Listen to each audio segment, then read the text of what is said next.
Soyez bénis à tous, bienvenue à notre émission In Studio. Donc, nous avons aujourd'hui particulièrement un moment encore merveilleux à passer ensemble par la grâce de Dieu. Donc, à cette émission In Studio, il y a toujours des bonnes choses, sauf que nous allons parler de la victoire. Alors, comment avoir la victoire? Qu'est-ce que c'est que la victoire? Vous savez, je sais que beaucoup parmi nous vivent des combats terribles et difficiles. La première des choses, Jésus dit dans le livre de Luc, chapitre 22, le verset 40, il dit de prier afin de tenir ferme dans les tentations et les épreuves. C'est une première clé. C'est une vie de prière qu'il faut avoir. Si on veut avoir la victoire, il faut avoir une vie de prière. Deuxièmement, il faut avoir vraiment une vie qui soit plongée dans la parole de Dieu. Vous savez, on ne peut pas gagner juste simplement parce qu'on est gentil, on est beau, on est bien, on est correct. Tout ça, c'est bien. Mais concrètement, dans un combat, vous savez comment ça se passe un combat? Un combat, on ne va pas parce que on est bien beau. Hein? Dans un combat, il y a beaucoup de choses qui se passent dans un combat. Il y a des coups, il y a des balles, il y a des coups de canon, il y a des flèches qui arrivent de partout. Vous savez, il y a une confrontation, il y a un affrontement. Dans un combat, il faut vraiment qu'il y ait opposition entre deux armées, deux protagonistes. Donc, ce qui fait qu'on ne peut pas parler de victoire sans combat.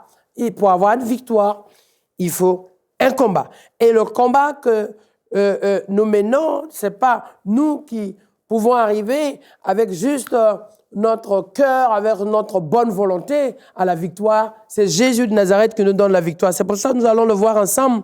Hein, vous voyez, il dit dans le livre, facilement dans le livre de Corinthiens, tranquillement, on le regarde dans le Nouveau Testament, il nous dit une chose. Mais grâce, 1 Corinthiens chapitre 15, le verset 57, il dit, mais grâce soit rendue à Dieu qui nous donne la victoire par notre Seigneur Jésus-Christ. Alors, on ne peut pas avoir la victoire sans Jésus de Nazareth. C'est Jésus seul qui peut nous donner la victoire. C'est Jésus seul qui peut nous conduire à cette victoire. C'est Jésus seul dans sa parole. Jésus seul dans sa parole qui peut nous amener à la vraie victoire. Pour que vous sachiez que c'est dans le combat que nous menons, c'est vrai qu'on veut voir le résultat immédiatement, mais il y a beaucoup de choses qui se passent dans un combat. Beaucoup de choses s'opèrent dans une situation de confrontation. Mais il dit, priez. Vous savez, un frère disait, oui, je veux voir vraiment des grandes choses, je veux témoigner, je veux que Dieu me donne des miracles, je suis épuisé dans mes luttes. Mais écoute, Jésus, pour vaincre la croix, il a fallu qu'il se mette en prière où? À Gethsémane. Donc, il faut que chacun ait une relation personnelle avec Dieu après la prière, après la mise en pratique de la parole de Dieu, ok? Il faut que chacun ait un temps de vie d'adoration. La vie d'adoration nous amène à être déconnectés de ce qui se passe au milieu de nous pour être en communion avec Dieu. Donc, une vie de prière, une vie dans la méditation de la parole de Dieu, une vie dans l'adoration. Vous savez, ce sont des étapes spirituelles qui nous amènent à franchir des situations complètement souvent chaotiques. Et il ne faut pas aussi mettre les choses à l'envers. Il faut savoir, là où il faut prier, il ne faut pas chercher à citer des versets bibliques. Il faut prier. Même si tu ne sais pas prier, il faut prier. Et là où il faut être en adoration, il ne faut pas chercher non plus à prier. Il faut adorer Dieu. Vous savez, ce temps d'adoration crée aussi les conditions d'un temps de recueillement spirituel. Et nous sommes dans un temps où les uns les autres essaient de trouver des démonstrations. J'ai même vu quelqu'un qui disait « Oh, mais la prière, c'est rien ». Mais excuse-moi, la prière, c'est le carburant du chrétien. La prière, c'est l'énergie, c'est la force, c'est ce qui renouvelle. Vous savez, Jésus, selon sa coutume, nous dit la Bible, chaque fois qu'il finissait sa mission, il venait et se mettait en prière. Et vous savez, c'est une étape aujourd'hui qui manque aujourd'hui dans le milieu chrétien. Les gens n'aiment pas la prière. Vous savez, ils aiment même de temps en temps écouter une musique, un CD, mais ils n'aiment pas la prière, ils n'aiment pas l'adoration. Les gens n'aiment pas prendre du temps pour passer dans la présence de Dieu parce que le temps est tellement court, les gens sont tellement speed qu'ils sont facilement emballés par autre chose. Mais écoute, si Jésus lui-même, il prie, et il te dit, priez afin que vous ne tombez pas en tentation. Pourquoi toi, tu vas croire que sans la prière, alléluia, amen, tout va bien. Et en plus, les gens n'aiment même pas méditer la parole, vivent un temps d'écoute de la parole, ou même d'instruction de la parole, mais ils aiment bien regarder ce que les autres ont marqué. Voilà, pasteur Vincent est en train de prêcher, qu'est-ce qui se passe? Ou le pasteur Sylvain est en train de prêcher depuis Genève, ou bien pasteur Vague en train de prêcher depuis le Brésil, dans nos églises. Et qu'est-ce que tu fais? Tu notes le verset biblique. Pasteur Denise en train de prêcher, pasteur, Baeko en train de prêcher, Breslau. Et tu notes le verset biblique. Et qu'est-ce que tu fais? Et tu ne médites pas la parole, mais tu prends le verset que, voilà, notre papa Mamadou Karambiri a prêché, tu notes en fluo, et tu prends le verset en raccourci, et tu te l'appropries. Excuse-moi. Lui, il a fait des recherches pour trouver des versets bibliques. Et le verset qu'il t'a donné fait partie de l'histoire. Il s'est imprégné du sujet. Il s'est imbibé du message pour prendre un verset biblique à partir du message pour te donner. À ton tour, quand tu reçois le message, va approfondir pour que ce message devienne quelque chose d'impact dans ta vie. Vous savez, la victoire, il ne faut pas croire que comme Josué a vaincu, et comme Gédéon a vaincu aussi ces hommes et ces femmes qu'on appelle les Madianites, alors que tu lis la Bible et systématiquement, tu prends possession de ta victoire. Excuse-moi, c'est facile ça.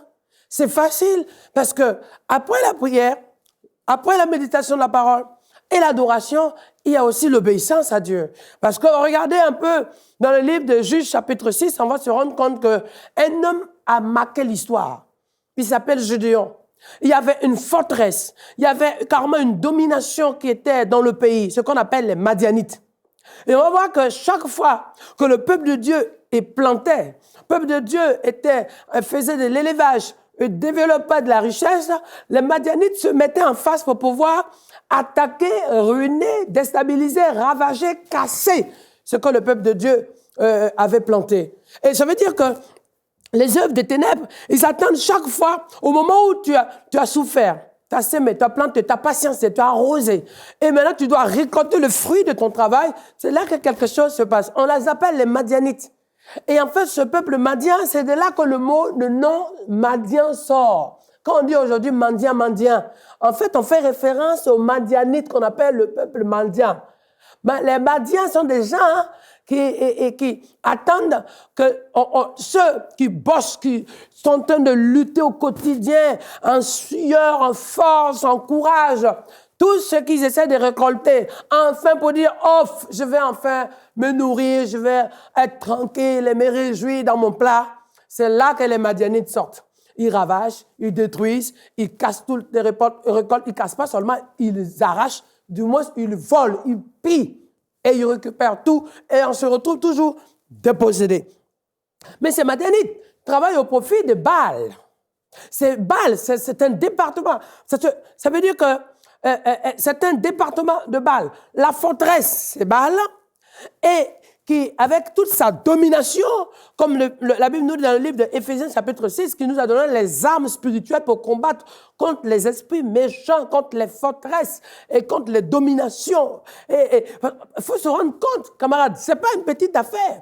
Donc, la victoire, pour avoir les clés de la victoire, il faut avoir les armes spirituelles. L'obéissance, c'est un gros mot pour d'autres parce qu'ils se disent, oui, on nous demande tout le temps obéissance. Personne n'a envie d'obéir.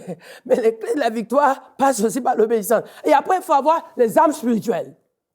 Ce sont des clés. Il faut avoir les armes spirituelles. Parce que ce qu'on a en face, souvent, on a tendance à mélanger les choses. On peut avoir une apparence, mais derrière l'apparence, c'est des vraies forteresses qui sont là. Et ces Madianites étaient tellement sophistiqués dans leur stratégie, ils plantent rien, mais ils payent tout, ils récoltent, ils récupèrent tout sur leur chemin. Et Gédéon va avoir affaire à ces gens. Mais il ne va pas aller s'attaquer aux Madianites. Il va aller à la source. Il va s'attaquer à Baal. Parce que tant que tu n'as pas détruit la source de Baal dans ta famille, tous les combats que tu mènes, ce sont des petites victoires que tu as, mais chaque fois, ça se recommence. Mais si tu t'opposes, tu te lèves contre Baal, et tu deviens un instrument de feu contre les œuvres de Baal, tu te lèves au nom de Jésus contre les œuvres de Baal. Si les œuvres de Baal sont brisées, alors je peux te dire, tu as gagné le match. Si tu as gagné ton match de football, alors tu as gagné le match. Écoute-moi bien. Donc, ça ne sert à rien de croire que tu vas t'asseoir pour bénéficier de la victoire des autres. C'est toi qui dois te lever pour que ta famille soit sauvée. C'est toi qui dois te lever pour que ta maison soit sauvée. C'est toi qui dois te lever pour que ton pays soit sauvé. C'est toi qui dois te lever pour que ta cité soit sauvée. Parce qu'il est temps que tu réalises que si nous croisons les bras, si nous dormons, les œuvres de ténèbres ne dorment pas. Et ces œuvres sont actives. Ces puissances des ténèbres sont actives. Satan est en activité. Donc, ce peuple madianite, dans le livre de Juges, chapitre 6, ce sont des peuples sophistiqués. Ils savent à quel moment arrivent les situations de ta vie. À quel moment tu commences à émerger, tu commences à sortir la tête de l'eau, et c'est à ce moment il arrive. Regarde bien. Chaque fois que tu dois aller loin, quelque chose se passe. Chaque fois que tu finis un combat, un autre combat arrive. Chaque fois que tu te dis, ah, enfin, je vais respirer un coup, parce que maintenant, j'ai un peu d'argent, c'est là que les dépenses arrivent. Eh oui, c'est un vrai combat. Chaque fois que tu te dis, ouais, enfin, je veux au moins rendre grâce à Dieu, je vais m'élever parce que on a planté, j'ai vraiment fait un projet, je suis en train de réaliser, de réussir, je suis en train d'avoir ma maison. C'est là qu'un problème arrive, c'est là qu'une dépense arrive, c'est là qu'une assurance arrive, c'est là que les impôts arrivent, c'est là que les dettes sortent. Et chaque fois, ça se manifeste. C'est pas seulement au niveau dette, mais ça devient un obstacle à chaque étape de ton évolution et de ta progression et au carrefour du progrès de ta vie. Donc là, il y a besoin de victoire. Donc le combat spirituel. Le combat spirituel, vous savez, on a tendance à croire qu'il faut toujours chasser les démons. Ce n'est pas les démons qu'il faut chasser. Il faut être un homme qui soit obéissant à Dieu, un homme qui met en pratique la parole de Dieu, un homme qui soit disponible, indisposant entre les mains de Dieu, un homme qui accepte de se soumettre au Saint-Esprit, pour que le Saint-Esprit t'avertisse. Vous savez, moi je préfère que le Saint-Esprit m'avertisse qu'il y a un piège qui est là, pour que je les évite, plutôt que je rentre dans le piège et que j'essaie de casser les pièges. Les gens sont toujours là. Oh, Satan est contre moi. Oh, les gens sont jaloux contre moi. Oh, je brise les œuvres du diable. Écoute, laisse les œuvres du diable, marche dans les œuvres de Dieu, et tu verras que les œuvres du diable s'enfuiront loin de toi. Marche dans la lumière de Dieu, et tu verras que les ténèbres s'enfuiront. Parce qu'il faut comprendre aujourd'hui. Donc, la prière, tu as fond. Une vie vraiment d'adoration dans la présence de Dieu. Tu as fond avec Dieu. La parole de Dieu accomplie. Tu avances avec Dieu. Une obéissance à Dieu. Tu avances avec Dieu. Parce qu'on a vu, lorsque Saül a désobéi, on a vu ce qui s'est passé dans sa vie. Lorsqu'il a désobéi, mais il n'y a pas eu de besoin il n'y a même plus de victoire. Il a attiré toutes les malédictions sur sa vie. La désobéissance nous amène à la malédiction. Et l'obéissance nous emmène à la bénédiction. Il faut arrêter, il faut aussi se rendre compte de la réalité. Camarades, c'est comme ça que ça se passe. Et lorsqu'après, on demande à Dieu les âmes spirituelles. Pourquoi? Les âmes spirituelles, c'est pas pourquoi on les utilise en permanence. C'est le fait que quand on a ces âmes spirituelles imposent une règle de vie qui nous entoure. Le bouclier, par exemple. Mais vous voyez, je suis devant vous. Dieu a créé l'homme de sorte que naturellement, nos organes les plus sensibles et fragiles sont protégés par le corps humain. Vous voyez, j'ai des côtes, vous voyez, c'est comme ça que ça se passe, le corps humain. Pourquoi on met nos objets de valeur dans des coffres forts? Mais pour qu'ils soient protégés. Vous voyez, quand on a les âmes spirituelles qui représentent le bouclier est là. Et le bouclier empêche que les flèches qui arrivent nous touchent. Lorsqu'on a les âmes spirituelles, telles que la cuirasse, les coups fourrés, les coups bas, les complots tout proches de nous qui cherchent à nous agresser ne nous atteignent pas. C'est pas la peine de penser qu'on va toujours aller brandir les armes, alléluia, mais Satan t'a vaincu. Non, ces armes-là, ce qu'on les a, comme ce ne sont pas des armes, comme des matériaux de fusil à utiliser, à tirer, ce sont des matériaux qui sont en nous et qui font le nettoyage dans notre environnement, qui repoussent certaines choses dans notre vie. C'est comme là, dans un environnement où il fait froid, ça ne sert à rien de commencer à combattre le froid. Alors, je n'ai pas dit que j'ai raison, j'explique. La compréhension que j'ai de ma vie et de ma relation avec Dieu, de ma marche avec Dieu, c'est que ce n'est pas la peine que je cherche à combattre le froid. Je dois simplement être dans un environnement chauffé. Voilà la manière, parce que de pouvoir être protégé du froid, c'est d'être dans un environnement chauffé. Parce que mes amis, je refuse, si je commence à combattre le froid, mais je ne vais pas arriver. Je ne vais pas arriver. Je ne pourrai pas combattre le froid. Vous savez, c'est comme un gars, un jour, une petite parenthèse, et qui avait pris l'avion, on était arrivé à Paris, à Charles de Gaulle. Et cet homme, il ne connaissait pas le milieu froid. Il n'a jamais été dans un pays occidental, en l'occurrence en France ou ailleurs, dans le contexte du froid. Et il était tellement heureux d'être en France quand il sort, en plein hiver. Il dit, waouh! Et le premier coup d'accueil du vent froid qui arrive sur lui, il crie, il dit, waouh! Mais Mitterrand est fort, les Blancs sont forts parce qu'ils ont climatisé tout le dehors. Il dit, mais tu te rends compte, tout est froid partout, ils ont mis la clim partout. Mais parce qu'ils ne connaissaient pas. L'ignorance tue, camarades. Il faut prendre conscience aujourd'hui que pour que tu aies la victoire, et je ne vais pas te dire, oui, je vais chasser ci, je vais mettre dans un environnement qui te protège contre le froid. C'est comme la Bible dit que nous sommes la lumière du monde. Mais autour de nous, il n'y a que ténèbres. Mais réjouissons-nous. Si le Seigneur fait de nous des instruments de lumière, brillons simplement. Brillons pour que les ténèbres s'enfuient. Brillons pour que les ténèbres s'éloignent de nous. Brillons pour que Dieu puisse éclairer au travers de nous pour pouvoir étendre nos limites. Parce qu'une lumière, qu'elle soit si faible, peu ou moyenne, quand elle est dans les ténèbres, elle marque la différence. Je suis désolé, mes amis, c'est ça. Donc, de nos jours, les ténèbres ont trop pris de place et se sont trop installées. Le temps est venu pour que la lumière qui manque, alléluia. Ça veut dire que les gens ont laissé trop Jésus dans leur vie, de côté. Ils ont mis de côté Jésus. Ils ont voulu aller avec d'autres moyens, avec vraiment de la superstition souvent. Voilà, si mon oreille boudonne, c'est qu'il y a quelqu'un qui me critique. Si mon œil crépite, c'est qu'il y a quelque chose qui se passe. Voilà, et puis je suis là, et voilà, le vendredi, je suis habillé à telle couleur, ou aujourd'hui, je suis triste, donc je suis dans un état de tristesse. Camarades, excuse-moi, si on parle de victoire, la victoire concerne des gens conscients, des gens responsables, des gens prêts, des gens qui sont avertis et qui savent qu'en face, il y a des ennemis qui ne rigolent pas. En face, il y a des gens déterminés qui sont là pour détruire. Leur métier, c'est la destruction. Leur respiration, c'est tout ce qui est mort. Leur environnement, c'est le chaos. Or, toi, tu es un enfant de Dieu.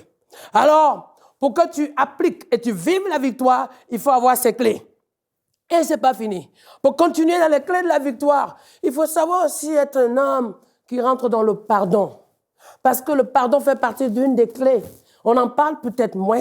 Oui, le pardon fait partie d'une des clés. Une clé capitale et majeure. Parce que tu pardonnes pas parce que tu as tort. Tu pardonnes pas parce que tu as raison. Ça n'a rien à voir avec une raison. Tu pardonnes parce que tu sais une seule chose. Christ, en venant te prendre comme son enfant, en venant te saisir dans les œuvres de sa grâce, il a fait de toi d'abord un pardonné. Et il est mort à la croix pour toi. Donc, il t'a pardonné sans t'avoir vu. Il y a 2000 ans, on n'était pas là, Christ était là. Mais il nous a pardonné, son pardon est arrivé jusqu'à nous. Le pardon est la première, une des clés du moins de la victoire. On ne peut pas vaincre si en nous, il y a certaines gangrènes qu'on a gardées, il y a certains espaces occupés, il y a certaines frustrations qu'on vit. On ne pardonne pas à notre mère, à notre grand-mère, notre grand-père, notre sœur, notre tante, notre épouse, notre enfant, etc., notre collègue, notre voisin. Vous savez, ce sont des choses qui créent une obstruction entre ce que Dieu veut faire dans notre vie et le fait qu'on soit prêt à recevoir cette grâce. Vous voyez, la victoire, c'est quelque chose qui nous a été donné. La victoire que Dieu nous donne n'est pas la victoire de 2017. C'est une victoire qu'il nous a donnée.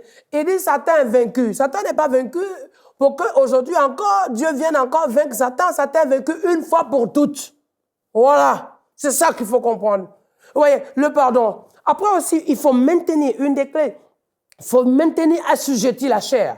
Parce qu'on peut se prendre pour tous les spirituels du monde. Notre chair est le premier sujet d'obstruction et d'obstacle dans notre vie. C'est le premier sujet. Parce que, excuse-moi, pour que David arrive d'abord, un jour, à combattre Goliath, il a appris à faire des combats avec des ours. Voilà. Il faut apprendre d'abord à combattre ta chair. Il faut apprendre d'abord dans l'entraînement et beaucoup plus que ça, parce que la chair est la première porte ouverte à l'ennemi et parce que la chair, la Bible dit que l'esprit est bien disposé, la chair est faible. Eh bien oui. Donc si la chair est faible, elle est assujettie et elle est sensible et susceptible d'accueillir certaines choses, d'ouvrir des espaces à certaines choses, de tomber dans certains pièges. D'autant plus que Satan n'est pas là forcément pour nous attaquer directement. Comme il sait que nous sommes enfants de Dieu, il ne peut pas nous avoir, il utilise des pièges. Et les pièges sont utilisés par ceux qui nous entourent, ceux avec qui on a beaucoup d'estime, avec qui on partage des moments forts. Parce que c'est là que les trahisons viennent. Et ça, ce sont des victoires difficiles, parce que ce sont des combats qui ne peuvent même pas être menés, humainement parlant. Parce que les blessures les plus profondes viennent de ceux qu'on connaît, ceux qui sont avec nous. Et vous parlez de victoire là? Vous parlez de quelle victoire, mes amis? Vous parlez de quelle victoire? Oui, victoire contre des démons, d'accord, mais si la porte ouverte et l'action de ta souffrance vient même de ton entourage, tu vas faire comment? Il arrive même que c'est ton propre enfant, c'est ton propre foyer. Le piège vient là. C'est pour ça qu'il faut avoir suffisamment les armes et qui sont quoi? Le bouclier, la cuirasse, le salut, le zèle de l'évangile. Il faut avoir toutes ces choses pour pouvoir garder, préserver ta vie, parce que si tu as les armes spirituelles actives, ça te maintient en éveil et ça te garde contre toutes les stratégies, la queue de l'ennemi qui bouge. Il n'a qu'à bouger sa queue, mais il ne peut rien te faire. Parce que la Bible dit, rien ne pourra te nuire. Il faut qu'on comprenne que cette victoire, ce n'est pas une victoire qu'on a ramassée, c'est une victoire que Dieu nous a donnée en Jésus-Christ. Ce n'est pas une victoire qu'il faut aller chercher autrement, c'est en Jésus-Christ. Alléluia. En Jésus-Christ. En Jésus-Christ. Notre victoire, c'est en Jésus-Christ qu'il faut avoir. Et c'est par lui, avec lui, et de lui seul. Seul avec lui. Écoute-moi bien. Seul avec lui. Alléluia. C'est pour ça, il faut aussi rentrer dans cette proclamation que Dieu t'a donnée. Refuse ce qu'on te dit. Refuse l'humiliation qu'on essaie de t'attribuer. Refuse le fait que ce sont des choses qui ont fait tout pour t'écraser. Refuse. Et prends conscience que ton Dieu ne t'a pas abandonné. Alléluia. Et c'est pas fini. Il y a une autre clé. Une clé importante pour la victoire. Et la clé, l'amour de Dieu. Lorsque tu aimes, lorsque tu as franchi de l'amour de Dieu, frère, regarde, même dans ce que tu fais, dans ce que tu vis, dans le combat que tu mènes, tu sais une chose. Ton existence, c'est lui. Ton confident, c'est lui. Ta force, c'est lui. Ta joie de vivre, c'est lui. Ta récompense, c'est lui. Ton avenir, c'est lui. Tout ce que tu es, c'est lui. Parce qu'il t'a aimé le premier. La Bible dit, nous sommes plus que vainqueurs par celui qui nous a aimé le premier. Dans le livre de Romains, chapitre 8. Oui, mon frère. Parce que si tu veux avoir la victoire, les clés de la victoire, il ne faut pas simplement croire que ce sont des clés matériaux qui vont descendre comme des dons. Ce sont des choses que tu dois mettre en pratique pour que cela se révèle. Il dit, nous sommes plus que vainqueurs en celui qui nous a aimés d'abord, en premier. C'est pour ça, l'amour. Il dit, qui nous séparera de l'amour de Dieu? Serait-ce quoi? Les tribulations? La famine? La nudité? Quoi? L'angoisse? Le péril? Sera quoi? Les luttes? La maladie? Et alors, ayant la pleine confiance et pleinement assuré que ni la mort, ni la vie, ni la hauteur, ni la largeur, ni la profondeur, ni aucune autre créature ne pourra nous séparer de l'amour de Dieu. Camarades, si rien n'arrive à te séparer de l'amour de Dieu, tu peux être sûr alors que ton environnement et la victoire de Dieu est carrément ton partage. Parce que tu peux marcher avec joie, avec grâce, pas dans une sorte de triomphalisme parce que tu es meilleur, mais parce que Dieu n'a pas encore donné le dernier mot dans ta situation. Dieu, alléluia, Dieu a dit à Gédéon, va avec la force que tu as. Gédéon voulait faire les listings de tous tes problèmes, de toutes ces difficultés, de toutes ces limites. Je suis le plus petit, ma famille est la plus pauvre, ma tribu est la plus faible, etc. D'accord, mais Dieu dit, je vais t'utiliser pour battre Madian comme un seul homme.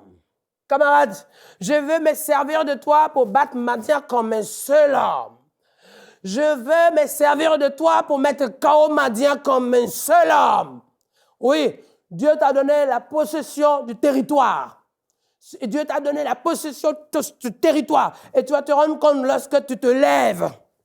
Oui, après l'amour. Il faut comprendre qu'après l'amour, Dieu te donne une dernière clé. Et cette clé, elle te ramène pour que tu puisses avoir tes yeux fixés sur le Seigneur.